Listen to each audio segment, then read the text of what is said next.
What's going on? It's Suk and I'm back with a brand new video on SuperDuprTech. Now in today's video I shall be showing you the results that I got when benchmarking the brand new M1 powered MacBook Pro. Just to let you know, I have already uploaded a number of videos on the M1 processors found in the new MacBook Airs, and of course I will be comparing the processors in these MacBooks to their predecessors.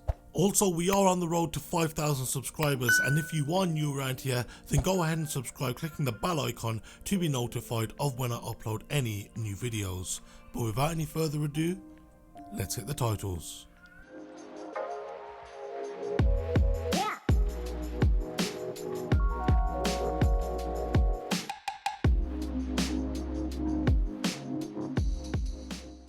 The first benchmarking application which I ran on this MacBook Pro was Geekbench 4, which was also run through Rosetta 2, translating it so that it could run on this Apple M1 chip. Now Geekbench gives scores for both single and multi-threaded tasks, and after these have then been performed, it will then give a score based on its performance and the time taken to perform them.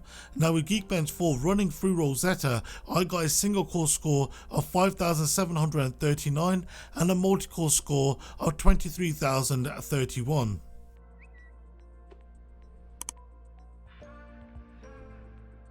Now once again, using Geekbench 4, I ran their compute series of tests to find out how well the OpenGL engine would run through Geekbench, and as you can see with this test, I got a score of 77,435.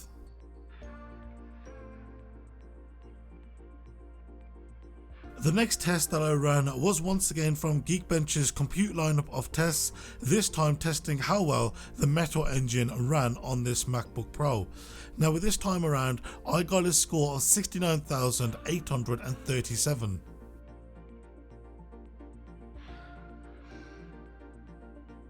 The next test that I ran was once again from Geekbench, but this time their newest set of tests found in Geekbench 5. Now once again, just like we had done previously, this set of tests were performed using Rosetta 2. And when running the CPU lineup of tests, I got a single core score of 1,314 and a multi-core score of 5,889.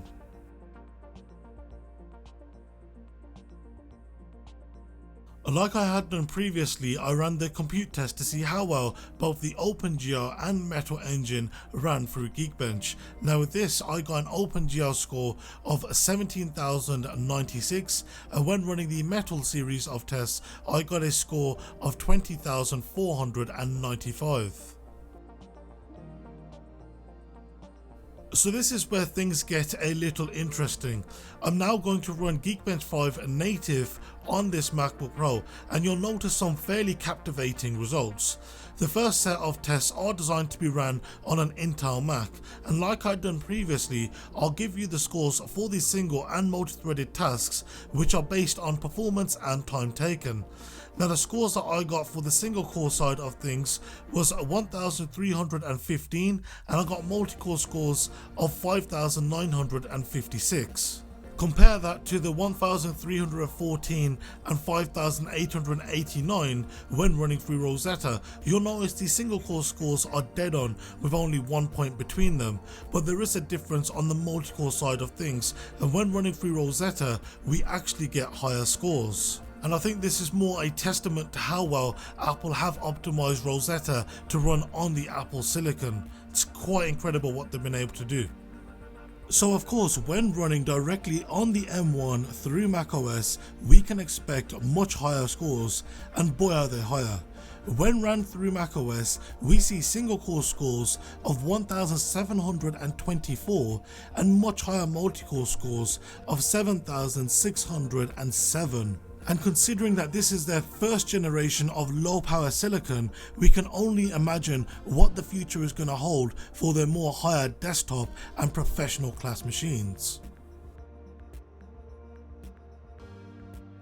And once again, running their compute test this time through macOS as opposed to through Rosetta, we see OpenGL scores of 19,345 and metal scores of 21,890. And what I find even more interesting is when comparing these compute results against previous or even still current generation MacBook Pros, even the one that Apple released literally less than 6 months ago with the 10th generation Intel processors. On the compute side of things, looking at the OpenGL scores, that MacBook Pro got less than 8,500, and when looking at metal scores, that was less than 10,000. So when you factor in the pricing of these machines and the performance, we're seeing some phenomenal numbers.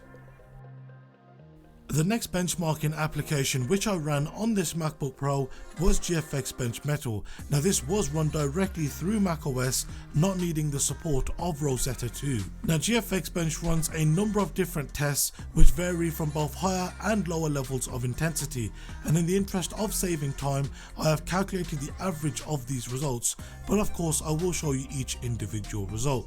Now the average I got for the higher level intensive task was 174.28 frames per second, and for the lower I got an average of 165.87 frames per second on average.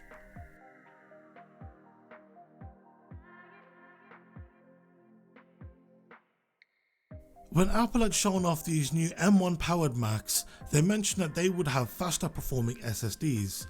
Now though this was run through Rosetta, there shouldn't be much if any of a performance difference. Anyway, on this MacBook Pro, I got read speeds of 2,630 megabytes per second and write speeds of 2,059.3 megabytes per second.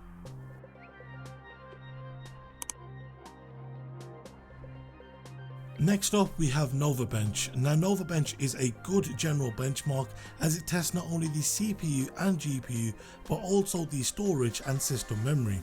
Now this test was performed through Rosetta as it's not yet been optimized to run on the ARM instruction set which the Apple M1 uses. Now the score that I got for this test was 2,238.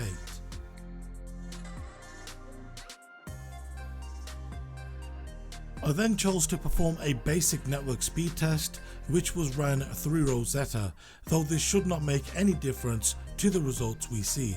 Talking of results, I got download speeds of 209 megabits per second and upload speeds of 20.9 megabits per second.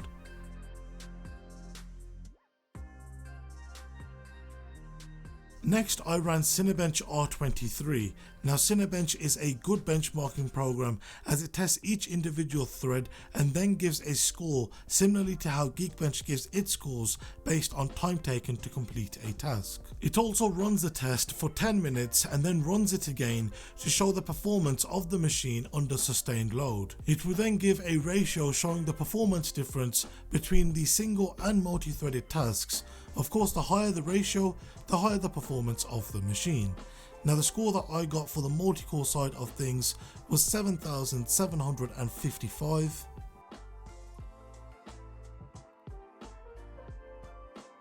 And when running the same test the same way, but this time using one active core, we see a single core score of 1,512. Now coincidentally this gives us a fairly decent ratio of 5.13.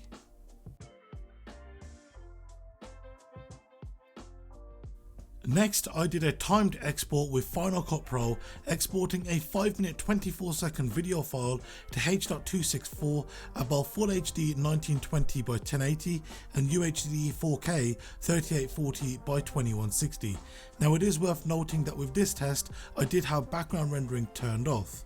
Now it took around 52 seconds for the HD export to complete, whereas with the 4K file it took around 4 minutes and 45 seconds to complete. Now this was quite interesting to see, especially when compared to the other M1 equipped MacBooks. The MacBook Pro was actually the slowest at exporting both at Full HD and at 4K. And I've run this test multiple times across multiple of those different Macs, and at the same time I seem to be getting the exact same result each time I've conducted it, with the MacBook Pro only being a few seconds slower. Now I'm not sure why this is the case, but from what I'm seeing, Like I say, the MacBook Air and the Mac Mini seem to be slightly faster at exporting the video, at least from my preliminary testing.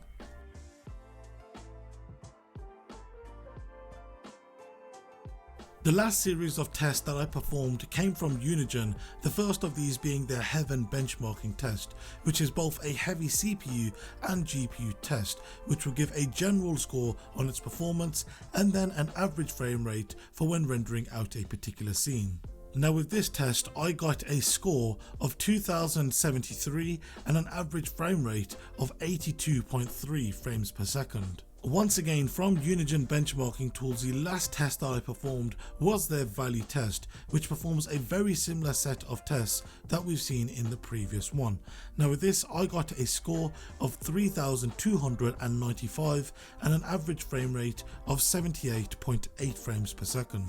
Now you've heard me mention this quite a few times already in this video, but it is worth mentioning that this particular test was conducted through Rosetta, which means that potentially once this application or program gets updated to run natively on the Apple Silicon, that we will see higher scores and higher frame rates. So that's it for today's video. I hope you enjoyed the video. If you are new around here, then be sure to subscribe, clicking the bell icon to be notified of when I upload any of my new videos.